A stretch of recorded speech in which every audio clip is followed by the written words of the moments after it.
has no idea. Cramer. I have talked to the heads of almost every single one of these firms in the last 72 hours, and he has no idea what it's like out there. None! And Bill Poole has no idea what it's like out there. My people have been in this game for 25 years, and they are losing their jobs, and these firms are going to go out of business, and he's nuts! They're nuts! They know nothing!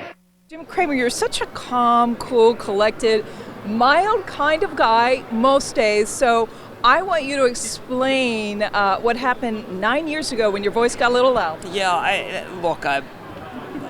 make no secret about it. I've been on Wall Street, I've been by this building for 35 years, and just accumulated a lot of friends on Wall Street. And they are my sources in a lot of ways, and a lot of them in 2007 realized that their world was coming to an end, and somehow they came to me and wanted to tell me that they should tell people that the world's coming to an end.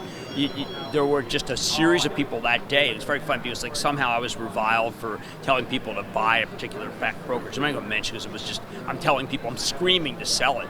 And my sell all these because I said they're all going under.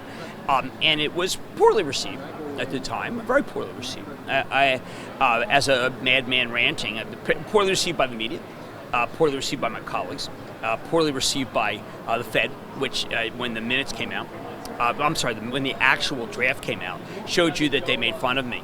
But then Tim Geithner, whom I regard as one of my heroes of the period because he did great work, came out and said, listen, I was one of the few that got it right, so I felt vindicated. But, and I've often looked back at it and said to myself, it may be, I showed my daughter the other day. She's in Italy. I said, please look at this. And she was very proud of me. And Big Short people were proud of me. And Big Short people came to me for video. But was it worth it? If I got some people out, yes. Career-wise, no. Career-wise, no. Well, maybe not. I mean, here you are because, several years later. Well, but here's what happens. If your life is made miserable and you're ridiculed, you have a family. And your family doesn't want to see you ridiculed. Now, retrospect, history vindicates, but at the moment, the ridicule was so harsh. And you have family, and they go to school, and they see people, and when your father's made fun of, it's not very gratifying. So, on a personal basis, it was not a great thing. On a business basis, but they have to balance. I mean, at my age, I think about balance of business and personal. I embarrassed my kids. You never want to do that. Well, you've made up for it Thank you. over and over and over since then. Jim, thanks.